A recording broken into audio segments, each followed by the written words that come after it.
पाण्याला रंगही नसतो, चवही नसते, त्याला गंधही नसतो, परंतु ज्या भांड्यामध्ये तुम्ही ते पदार्थ टाकसाल, पाणी टाकसाल, तशा प्रकारचा तो आपल्याला दिसतो. सध्या या पाण्याचा रंग असा आहे, मी काय करतो याच्यामध्ये थोडंसं हळद टाकतोय. काय टाकतोय? हळद टाकली एवढी मी. आता हळदीचा रंग तुम्हाला कळाला कोणता आहे?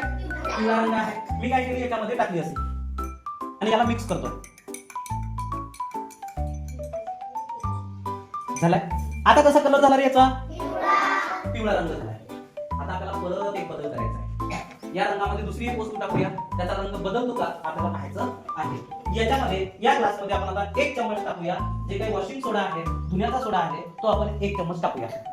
बघा मी याच्यामध्ये टाकलाय आणि आता मिक्स करतोय. रिएक्शन बरोबर होतं. बघा आता कलर कसा झालाय? रेड.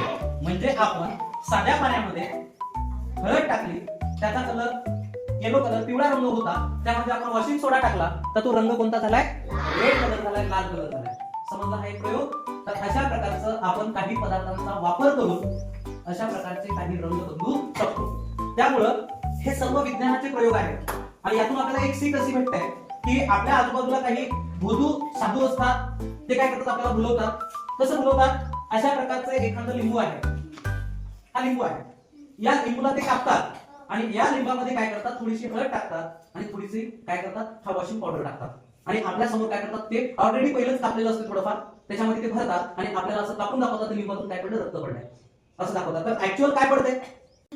ते असं हळद आणि वॉशिंग सोडा एकत्र केल्यानंतर त्याचा रंग बदलला, लाल रंग झाला आणि तो आपल्याला अशा प्रकारचे साधू लोक काय करतात? काही भुलू लोक जे असतात ते काय करतात? आपल्याला भुलवतात. त्यामुळे त्यांच्यापासून आपल्याला सावध राहायचं आहे. समजला हा एक प्रयोग?